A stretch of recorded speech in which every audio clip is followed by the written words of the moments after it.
नमस्कार साथियों, मैं दीपक गर्ग आपका स्वागत करता हूं GK with Deepak Garg YouTube channel पर। हम वापस बहुत दिनों बाद मुखातिब हो रहे हैं। उसका एक कारण यह भी है कि मैं शारीरिक रूप से कुशल नहीं था।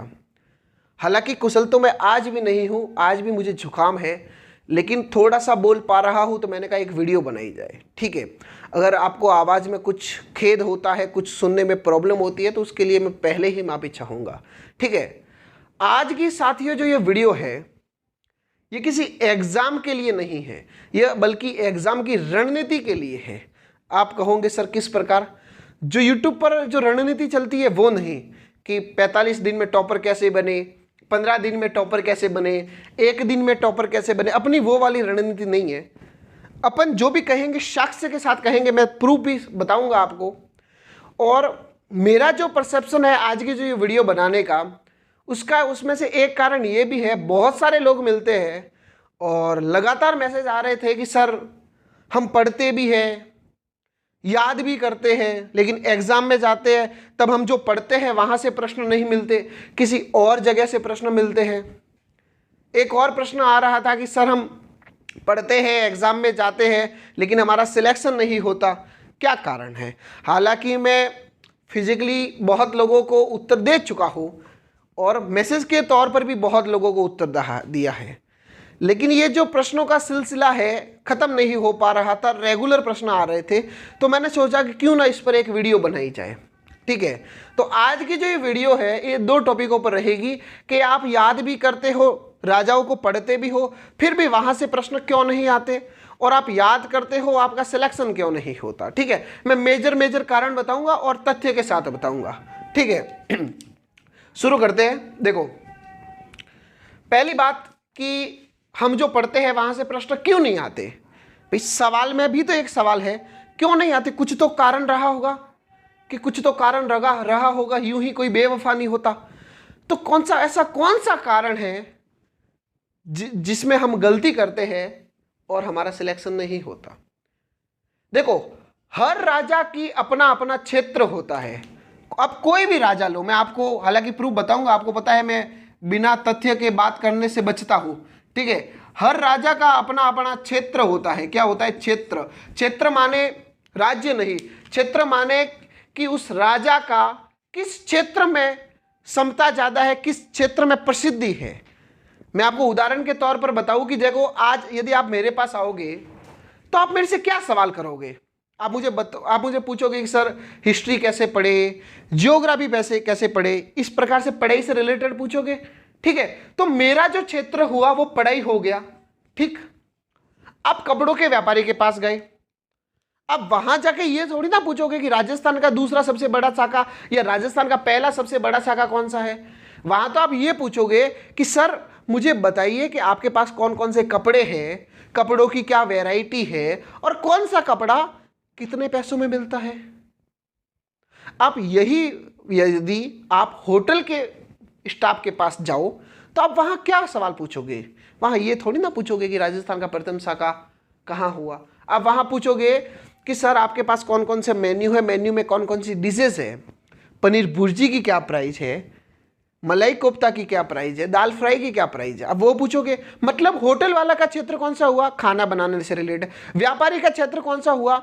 कपड़ों से रिलेटेड। मेरा क्षेत्र कौन सा हुआ? पढ़ाई से रिलेटेड। इसी प्रकार जब आप दूसरे व्यक्तियों में, हमारी आम भाषा में, आम जनता में यदि आप विभेद करते हो क्षेत्र का और उनसे अलग क्षेत्र के प्रश्न नहीं पूछते, तो ये चीजें क्या राजा पर लागू नहीं होगी? भले 500 साल पहले थी तो उनका भी तो अपना कोई क्षेत्र होगा। मैं आपको बताता हूं, आपको पता है मैं बिना प्रूफ की बात नहीं करेगा। हम जैसे राजा लेते हैं और हम जो राजा लेंगे टॉप मोस्ट लेंगे। ऐसा भी नहीं कि मैं कॉमन से राजा लूं जिनके प्रश्न नहीं पूछते उनके बारे में थोड़ा बहुत बता दूं, नहीं, मैं वही राजा लूंगा जिनका हर बार एग्जाम में प्रश्न आया है। जैसे हम अजमेर उठाए, ठीक है, अजमेर के सबसे प्रतापी राजा कौन हुए? पृथ्वीराज चौहान तृतीय। पृथ्वीराज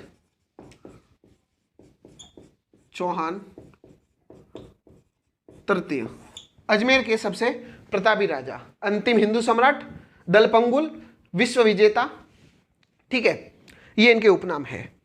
आज दिन तक आप देखना, मेरी बात को नोटिस करना कि पृथ्वीराज चौहान का जो क्षेत्र है, जैसे मेरा क्षेत्र पड़ाना है तो पृथ्वीराज चौहान सर का भी, तो इन राजा का भी तो कोई क्षेत्र होगा। तो पृथ्वीराज चौहान जो का इनका जो क्षेत्र है, इनका जो क्षेत्र है युद्ध क्षेत्र है। सर आप इसका मतलब आज दिन तक पृथ्वीराज चौहान के जो भी प्रश्न आए हैं युद्ध से रिलेटेड आते हैं, या आप मानो इनका दूसरा जो क्षेत्र है उपनाम कह सकते हो कि राय पितौरा, दल पंगुल, अंतिम हिंदू सम्राट, ये इनके उपनाम है, ये पूछे जाते हैं। बाकी युद्ध पूछे जाते हैं। जैसे आज दिन तक इनके प्रश्न आते, आपने सुना होगा कि तराइन का प्रथम युद्ध कब हुआ, 1191। द्वितीय कब युद्ध कब हुआ, 1192। किनके मध्य हुआ, पृथ्वीराज चौहान तृतीय और मोहम्मद गौरी के बीच। मेरी आवाज में कुछ प्रॉब्लम हो सकती है, मुझे जुकाम है, थोड़ा सा कोऑपरेट करना, ठीक है। तो तराइन का युद्ध किनके मध्य हुआ, पृथ्वीराज चौहान तृतीय और मोहम्मद गौरी के बीच, ये इनका क्षेत्र है। और आपने इस बात से नोटिस किया होगा कि आज दिन तक आपने पुराने पेपर कोई भी उठा देखना, आपने आज देखे भी होंगे तो आपको मालूम होगा कि इन दो क्षेत्र से ही पृथ्वीराज चौहान तृतीय के प्रश्न बने हैं। या तो युद्ध पूछे गया, मैक्सिमम जो मेजोरिटी में जो प्रश्न होते हैं युद्ध होता है। पूछते तराइन का प्रथम युद्ध कब हुआ, हालांकि तराइन का जो युद्ध है वो इंडियन हिस्ट्री से भी इंपॉर्टेंट है और राजस्थान हिस्ट्री से भी इंपॉर्टेंट, मैं कभी बात करूंगा उसके बारे में, ठीक है। ये एक राजा की बात हो गई। आप तो कहेंगे सर आपने तो एक राजा बताया, मैं और बताता हूं। अब चले अपने रणथंभौर पर। रणथंभौर पर आए तो रणथंभौर में सबसे प्रतापी राजा कौन हुए, हम्मीरदेव चौहान।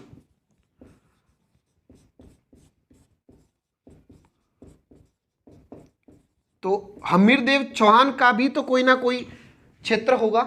इनका क्षेत्र भी दो है। कौन कौन से क्षेत्र है, एक तो इनका क्षेत्र है हट और एक क्षेत्र है साका। सर हट और साका मतलब मैं बताता हूं। हम्मीरदेव चौहान के आज दिन तक जो भी प्रश्न आए हैं दो क्षेत्र से, हट या साका। हट का मतलब प्रश्न आता है कि इतिहास का कौन सा राजा अपनी हट के लिए जाना जाता है, हम्मीरदेव चौहान। ये थोड़े हट्टी थे, जिद्दी थे, ठीक है। तो पूछा जाता है कि इतिहास का कौन सा राजा अपनी हट के लिए जाना जाता है, हम्मीरदेव चौहान रणथंभौर वाले, ठीक। या इनकी हट के लिए एक और प्रश्न आता है कि सिंह सवन सतपुरुष वजन कदली फलत कबार त्रिया तेल हम्मीर हट छड़े न दूजी वार। ये जो पंक्ति है किन के लिए कही गई है, तो हम्मीरदेव चौहान के लिए कही गई है, ठीक है। ये हट से रिलेटेड इनके प्रश्न हो गए। दूसरा जो इनका क्षेत्र है वो साके से रिलेटेड है। साका, साका क्या होता है, जब कोई विदेशी आक्रांता अपने ऊपर आक्रमण करता है तो पुरुष जो है वो केसरिया करता है, यानी उससे लड़ने जाता है, तथा महिलाएं है जो जौहर करती है, जो जौहर मुख्यतः आग में किया जाता है। और जब ये दोनों चीजें होती है उसे कहते हैं साका, ठीक है। तो हम्मीरदेव चौहान का दूसरा क्षेत्र है साका। यहां से प्रश्न आता है कि राजस्थान का प्रथम साका कब हुआ, तो आपको उत्तर लिखना है 11 जुलाई 1301। 11 जुलाई 1301 कहां हुआ, रणथंभौर में। किनके नेतृत्व में हुआ, हम्मीरदेव चौहान के नेतृत्व में केसरिया हुआ। जौहर किसके नेतृत्व में हुआ, तो रंग देवी के नेतृत्व में हुआ। इनकी धर्मपत्नी थी, रानी थी रंग देवी। ये सवाल आएंगे सर भाई। इनके जो क्षेत्र है आपने अब तक यही देखा होगा, यदि हम्मीरदेव चौहान के बारे में पढ़ा होगा या आपने कोई भी एग्जाम दिया होगा जहां से रणथंभौर के सवाल आए हैं तो यही आए होंगे, हट या साका। आप पहले कंफर्म कर लेना। अब दूसरे जो प्रीवियस ईयर पेपर हुए हैं, जो भी हुए हैं, आप वहां से कंफर्म कर लेना। मैं आपको प्रूफ दिखा रहा हूं। और यदि ले अब हम चले जैसे जालोर पर चले। जालोर, जालोर के सबसे प्रतापी राजा कान्हड़देव, कान्हड़देव चौहान, ठीक है। अब इनका क्या प्रसिद्ध है, साका, बस क्या प्रसिद्ध है, साका। सर दो क्यों लिखे, कारण है जालोर दुर्ग को जीतने से पहले अपने को सिवाना दुर्ग जीतना था। तो जब अलाउद्दीन आया तो उसने पहले सिवाना पर आक्रमण किया था। कहां पर आक्रमण किया था, सिवाना पर। तो इनसे पूछा जाता है कि सिवाना का साका कब हुआ, 2 जुलाई 1308। किनके नेतृत्व में, शीतल देव के नेतृत्व में। इनकी धर्मपत्नी यानी जौहर किनके नेतृत्व में हुआ था, तो मेणा दे के नेतृत्व में। ये सिवाना दुर्ग युद्ध विजय के बाद अलाउद्दीन ने किसको सौंपा, कमालुद्दीन गुर्ग को, कमालुद्दीन गुर्ग को। अब आए जालोर साका पर, ये जीत लिया। उसके बाद जालोर साका, जालोर में भी साके से रिलेटेड प्रश्न आता है। क्या आता है कि जालोर का साका कब हुआ? 1311 ईस्वी में। किन के नेतृत्व में हुआ? कानड़ देव के नेतृत्व में। जौहर किसके नेतृत्व में हुआ? तो जैतल देव के नेतृत्व में। किन के नेतृत्व में? जैतल देव के नेतृत्व में। फिर यहां से दो प्रश्न और बनते हैं कि जब अलाउद्दीन ने जालोर पर अधिकार किया तो अलाउद्दीन ने एक मस्जिद बनवाई थी। क्या बनवाई थी? मस्जिद बनवाई थी, जिसके ऊपर इसने तोप रखी, इसलिए उसे तोप मस्जिद कहा गया। ठीक। और अलाउद्दीन ने यहां पर फिरोजा का मकबरा भी बनवाया था। और ये जो मस्जिद थी ये राजस्थान की दूसरी मस्जिद थी। कौन सी मस्जिद थी? दूसरी। अब आप मुझे बताओ, मैंने 3 राज्य बताए, रणथंबोर, अजमेर और जालोर, और 3 दुर्ग बताए, 3 शासक बताए।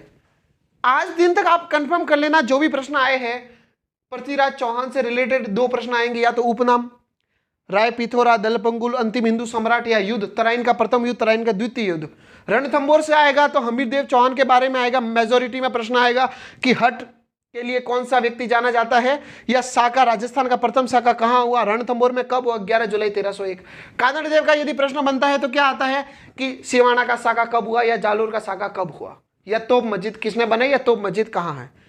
सर, हर राजा का अपना अपना क्षेत्र होता है, आपको ये चीज समझनी होगी। और ये बच्चों के लिए बहुत उपयोगी है, विद्यार्थियों के लिए बहुत उपयोगी है, लेकिन जो उपयोगी है वह चीज यूट्यूब पर नहीं है। आप देखना, इस चीज जो मैंने बताई है, जैसा विश्लेषण किया है, यूट्यूब पर नहीं मिलेगा आपको। तो देखो, इससे आपको क्या समझ में आया कि हर राजा का अपना अपना क्षेत्र है। तो आप जब भी पढ़ो, अब उस राजा का क्षेत्र देखो कि उस राजा के किस क्षेत्र से प्रश्न बन रहा है, तो आप उस पर ज्यादा फोकस करो। यदि समय है तब मैं कभी नहीं कहूंगा कि क्षेत्र देखो, आप पूरा A to Z पढ़ो, पूरा पढ़ो। यदि समय नहीं है फिर कभी कभार होता है ना, एक सब्जेक्ट रह जाती है या एग्जाम जल्दी आ जाता है, तब फिर उस क्षेत्र पर ध्यान रखो। जो सर ने बात कही थी कि हर राजा का अपना एक क्षेत्र होता है और क्षेत्र विशेष में वह सक्षम होता है और वहां से प्रश्न बनते हैं, तो हर राजा का क्षेत्र आपको ध्यान रखना पड़ेगा। मैं हर राजा का तो यहां नहीं बता सकता, लेकिन जब अपने राजवंश हो जाएंगे तो मैं एक वीडियो मैराथन क्लास लेके आऊंगा, जिसमें मैं पूरा राजवंश कराऊंगा और मुख्य मुख्य राजा और उनके मुख्य मुख्य क्षेत्र बताऊंगा आपको। बहुत जल्द आएगी ये वीडियो, ठीक है। देखो, ये हो गए, लेकिन आप सोचो कि सर कोई ऐसा राजा क्या है जो हर क्षेत्र में प्रबल है? अपने रतन टाटा स्टील बनाते हैं, 4 व्हीलर बनाते हैं, ट्रक बनाते हैं, बस बनाते हैं, ज्वेलरी बनाते हैं, घड़ी बनाते हैं, नमक बनाते हैं, चाय पत्ती बनाते हैं, सारा ही बनाते हैं। रतन टाटा के पास जाओ, कोई भी प्रश्न पूछो, चाय पत्ती कैसे बनती है बता देंगे, गाड़ी कैसे बनती है बता देंगे,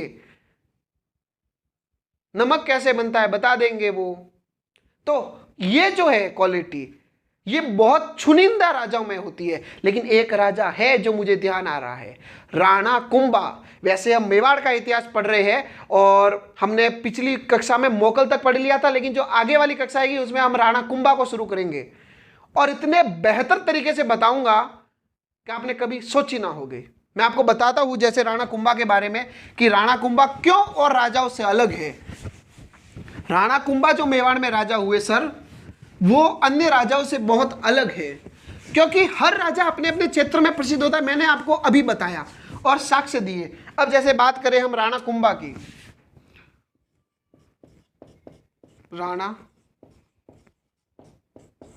राणा कुंभा, अब किसी किसी राजा के उपनाम प्रसिद्ध होते हैं। मैंने बताया पृथ्वीराज चौहान तृतीय के उपनाम पूछे जाते हैं, अपने राणा कुंभा के भी उपनाम पूछे जाते हैं। कौन से? मैं बताता हूं 2-4, जैसे हिंदू सुल्तान, हिंदू सुल्तान, राणो रासो। मैं पढ़ा नहीं रहा हूं, ये ध्यान रखना।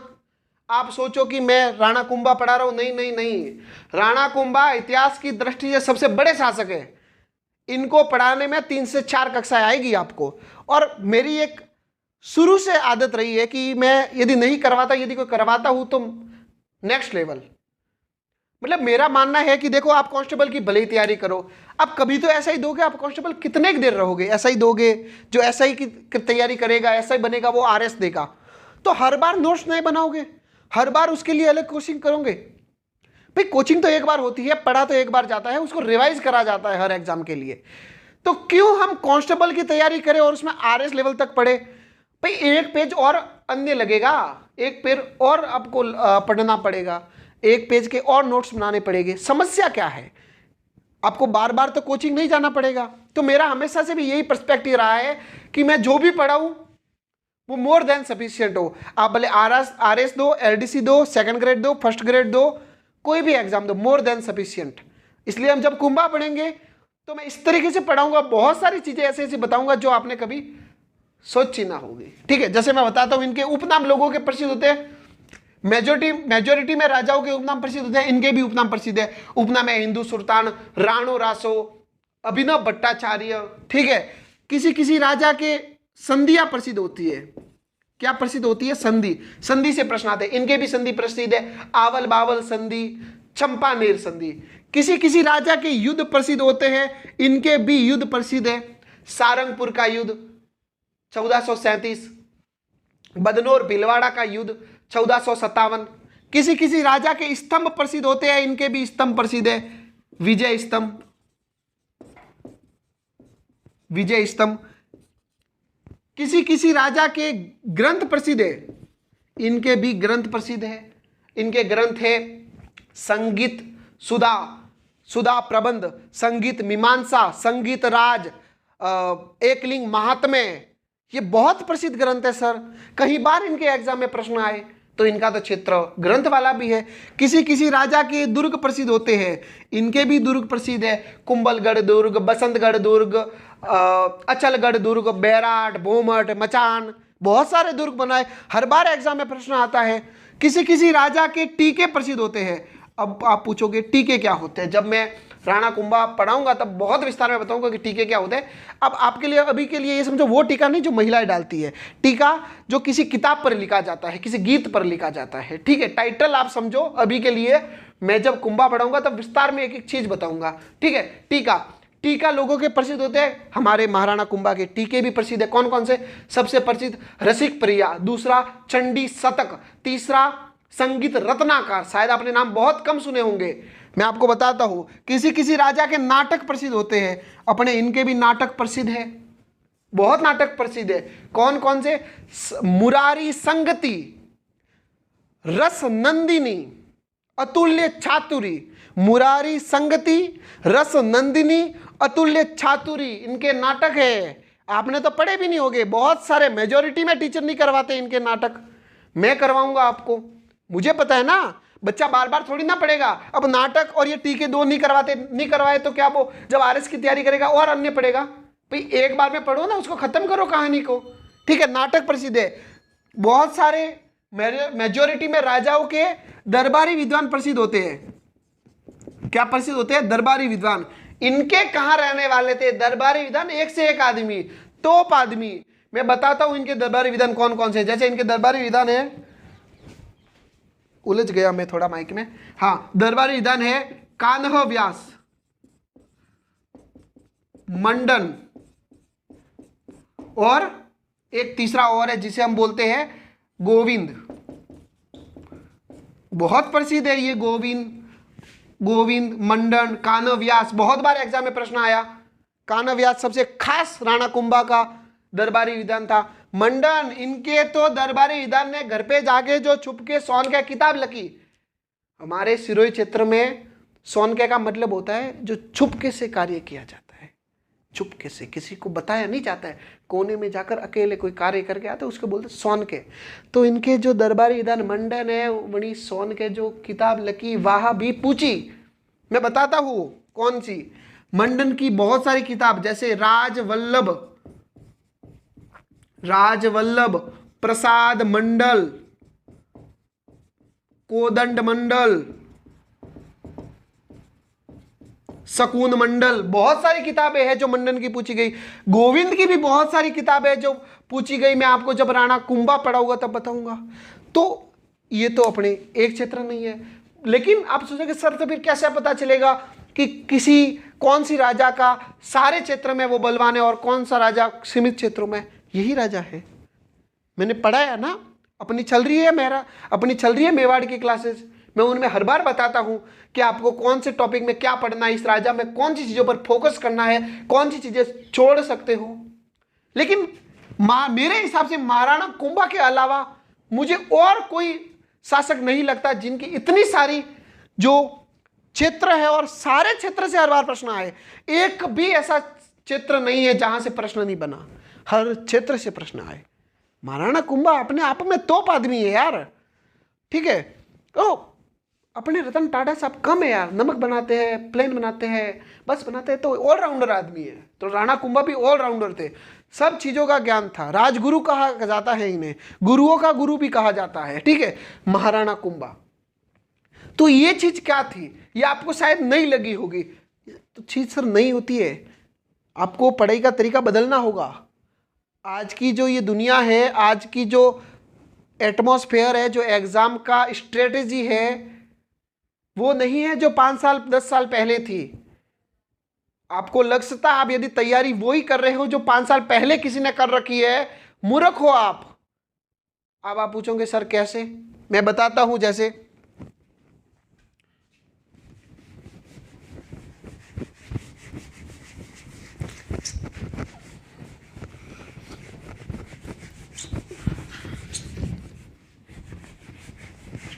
ठीक है, जैसे हम बात करें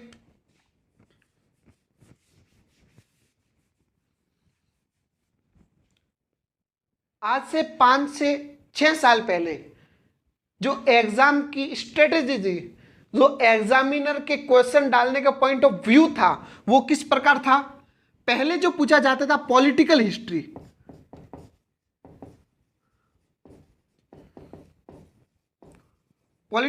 पूछी जाती थी, लेकिन अब कल्चरल हिस्ट्री।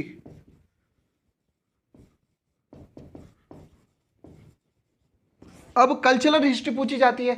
सर मतलब क्या होता है?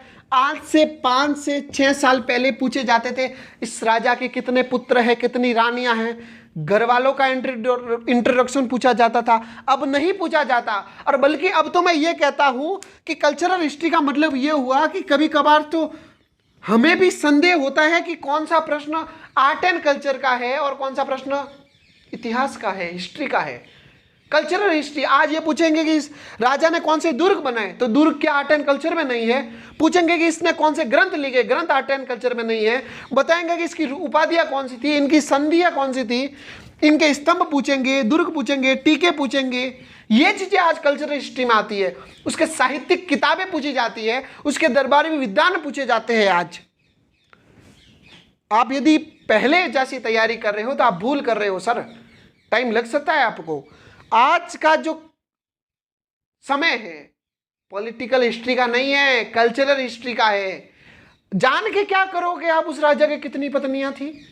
मैं तो को 50 प्राणियां हैं और 300 बच्चे हैं, क्या करोगे, क्या मतलब? लेकिन कल्चरल हिस्ट्री का मतलब है कहाँ कौन सा स्तंभ है, कुंभलगढ़ दुर्ग कैसा है, निरीक्षण करने जाना पड़ सकता है।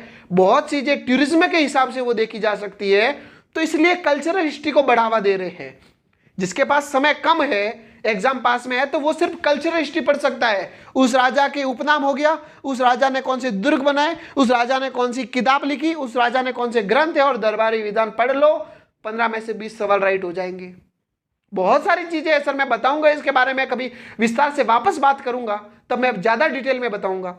तो आज का जो समय है सर कल्चरल हिस्ट्री का है, ना कि पॉलिटिकल हिस्ट्री का है। गया ये समय, बाद से 5-6 साल पहले प्रश्न पूछते थे, आज नहीं है। तैयारी बदलनी पड़ेगी, समय बदला है, आपको भी बदलना पड़ेगा भाई। अपने जैसे नोकिया है,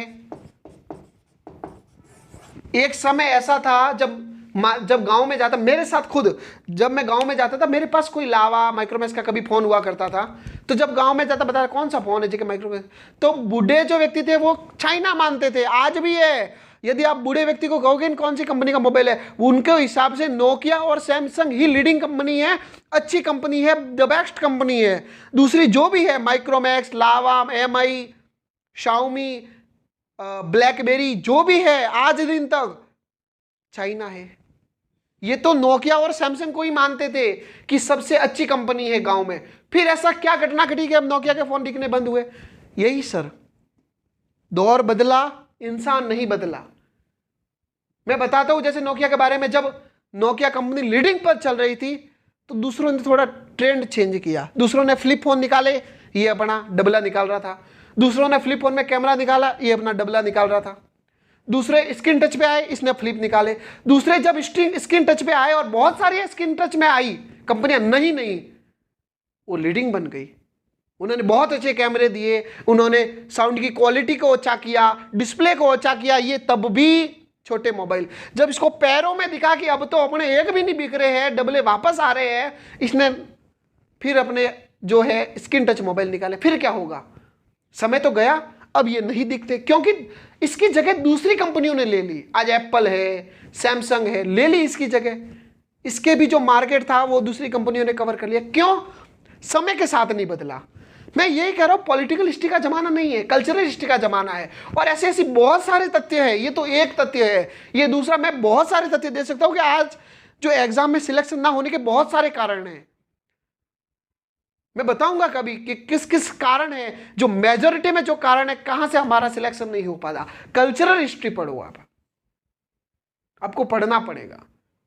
यदि अब जैसे एक जो नए व्यक्ति आते हैं, वो अक्सर मुझसे सवाल करते हैं कि हम नए हैं, और मैं उनसे जब भी पूछता हूं कि भाई कैसे तैयारी कर रहे हो, किस के अनुदेश में, किसके सानिध्य में तैयारी कर रहे हो, तो वो अक्सर बोलते हैं हमारे जो भैया है 5-6 साल से तैयारी कर रहे हैं, और वही कहते हैं किताब लाता हूँ, वही कहते हैं जो पढ़ता हूँ। मैं उसको तो खैर कम कहता हूँ, लेकिन मैं आज उन सब ऐसे जो विद्यार्थी है, जो अपने से 5-6 साल पहले जो व्यक्ति पढ़ रहे हैं, उनसे जो पढ़ रहे हैं, उनके हिसाब से पढ़ रहे हैं। मैं नहीं कहता वो गलत है, हर किसी का नजरिया अपना अपना होता है, लेकिन मेरा भी नजरिया, मेरी भी जो सोच है, रखने का अधिकार है, तो मैं रख लेता हूँ। यदि आपको पसंद आए तो आप उस पर अमल करना, वरना स्किप कर देना, कोई जरूरी नहीं है, ठीक है। मेरा जो पर्सनली मानना है, जब उनका नजरिया सही था पढ़ाई करने का, तो 5-6 साल क्यों लगे? सीधी सी बात। यदि वो सही तैयारी कर रहे होते तो 6 साल नहीं लगते, और इसका मतलब गलत तैयारी कर रहे हैं तो हम क्यों गलत करें? आप समझो, आप मार्केट में नहीं हो। 5 साल पहले जो ट्रेंड था अलग था। क्या पता पहले पॉलिटिकल हिस्ट्री थी, अब नहीं है। क्या पता पहले एग्जाम के अंदर कौन से प्रश्न आते थे, आज नहीं आते हैं। स्ट्रेटेजी चेंज होती है सर, हर साल सिलेबस चेंज हो जाता है, तो एग्जाम के प्रश्न क्या चेंज नहीं होंगे? वो ही रहेंगे। तो क्यों 5 साल पहले जिस व्यक्ति ने जो पढ़ा वो आज पढ़े? हम तो नए हैं ना मार्केट में, तो कुछ नया करेंगे। आज जियो जो है सबसे लीडिंग कंपनी बन गई है। कारण, जब अन्य जो एयरटेल, वोडाफोन वगैरह है, 3G उनके पास था, ये आता तो 3G यदि लेके आता तो मूर्ख होता ही है, क्योंकि 3G में तो ऑलरेडी लीडिंग कंपनियां है यार, हम क्यों छोड़ते? लेकिन इसने क्या किया कि मार्केट को पीछे रखना है, अपने को आगे बढ़ना है। दो चीजें होती है, एक तो सिर्फ मार्केट को पीछे रखना है, एक सिर्फ अपने को आगे बढ़ना है। तो तीसरी होती है कि एक मार्केट को पीछे रखना है और अपने को भी आगे बढ़ना है। जियो ने ऐसा किया, मुकेश अंबानी साहब ने क्या किया? जियो लाया और 4G अपने नेटवर्क लाया। अब दूसरी कंपनियां टेंशन में आ गई। क्यों? उन्होंने पहले खर्चा कर रखा है 2G का, 3G किया, अब 3G का 4G कैसे करेंगे? 2-2, 3-3 बार खर्चा कौन करेगा? लेकिन इनको तो एक बार ही खर्चा करना है, पहले कभी किया नहीं। 4G डायरेक्ट लगाओ ना यार टॉवर। इनको तो बेचारों को 2G लगाए, फिर 3G के लगाए, इनको बहुत सारा खर्चा हुआ। आधे तो इतना लॉस हुआ कि बेचारे वहीं चल गए। ऊपर चले गए कि नहीं, अपने को तो हाथ उठा लिया कि नहीं होता अपने से। इन्होंने किया। यदि यही वही सोचते कि हाँ यार 5 साल पहले भी तो इसने खोला था, तब भी इसने 3G लाया था, मैं भी 3 क्यों भाई? उसने गलती की, हम भी करेंगे। उसने 3G लाया, अपने को 4G लाना है। उसने 5 साल जो पढ़ा, अपने को उससे एक्स्ट्रा पढ़ना है, अलग पढ़ना है, एग्जाम के हिसाब से पढ़ना है। 5 साल पहले कुछ और आता था, आज नहीं आता है। तो आपको एग्जाम के पॉइंट ऑफ व्यू से पढ़ना पड़ेगा सर, किसी के व्यक्ति विशेष के हिसाब के पॉइंट ऑफ व्यू से नहीं पढ़ना है। एग्जाम देना है आपको, और एग्जामिनर की सोच के हिसाब से पढ़ना है। एग्जाम में मैं हमेशा एक चीज कहता हूं कि आपका जो सिलेक्ट, अधिकतर लोग कहते हैं, मैं उनके बात का खंडन करता हूं, अधिकतर लोग कहते हैं कि आपकी जो स्ट्रॉन्ग सब्जेक्ट है उससे आपका सिलेक्शन होता है। कभी नहीं होता, मैं साबित कर सकता हूं। आपका जो एग्जाम में सिलेक्शन है वो आपकी स्ट्रॉन्ग सब्जेक्ट से नहीं होता, बल्कि आपकी वीक सब्जेक्ट को एवरेज करने से होता है। बहुत बड़ी बात कह रहा हूं मैं। क्या कहा मैंने कि आपका जो सिलेक्शन है आपकी स्ट्रॉन्ग सब्जेक्ट से नहीं होगा, आपका सिलेक्शन आपकी वीक सब्जेक्ट को स्ट्रॉन्ग बना के होगा। बहुत गहरी बात है सर। एक सब्जेक्ट सबकी स्ट्रॉन्ग होती है, लेकिन दूसरी सब्जेक्टों में सभी मार खाते हैं, सिलेक्शन नहीं हो पाता। सब्जेक्ट अच्छी है, ठीक है, साइड में रखो, लेकिन जो खराब है उसको बेहतर करना पड़ेगा। नहीं किया तो आपका सिलेक्शन नहीं होगा, इसकी गारंटी है। एक तीर से कोई अर्जुन नहीं बनता है सर, बहुत सारे तीर रखने पड़ेंगे आपको।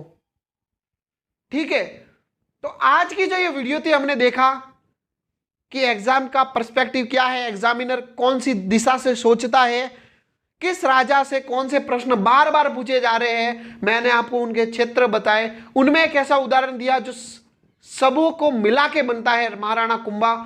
हर क्षेत्र से प्रश्न बने सर, हर क्षेत्र से। आपको मैं इनके नोट्स दो, आपने अंगुली रखना, वहां से प्रश्न बने होंगे महाराणा कुंभा के। इस प्रकार के इनका व्यक्तित्व है। हम आगे पढ़ेंगे, 1-2 दिन के बाद हमारी क्लास निरंतर शुरू हो जाएगी महाराणा कुंभा की। स्वास्थ्य ठीक नहीं था, आपको लगा होगा आज भी जो है मेरा स्वास्थ्य सही नहीं है, यहां से दर्द करता है, बोलने में जुकाम हुआ है मेरे को, फिर भी मैं बोल पा रहा हूं। आज से 2-3 दिन बाद हम महाराणा कुंभा को पढ़ेंगे, इतने बेहतर तरीके से पढ़ेंगे, एक एक चीज को डिस्कस करेंगे सर। और इतनी गारंटी है, यहां पढ़ा दूं मेंस निकाल देना, अरे उससे ऊपर तो कुछ नहीं है, वो दे देना। ठीक है, तो आज की जो सारी चीजें थी हमने पढ़ी कि किस राजा का कौन सा क्षेत्र हो जाए, किस राजा के कौन से प्रकार के प्रश्न पूछे जाते हैं, बहुत सारी चीजें की। ठीक है, तो आज की इस वीडियो को यहीं खत्म करते हैं और हम मिलते हैं बहुत जल्द महाराणा कुंभा की बहुत ही दिलचस्प और इंटरेस्टिंग और बहुत ही फैक्चुअल साथ कंसेप्चुअल वीडियो के साथ हम मिलेंगे बहुत जल्द। तब तक के लिए धन्यवाद। यदि आप हमारी वीडियो पर नए हैं तो वीडियो को लाइक करें, तथा हमारे चैनल पर नए हैं तो चैनल को सब्सक्राइब करना ना भूलें। हम मिलते हैं नेक्स्ट वीडियो में, तब तक के लिए धन्यवाद।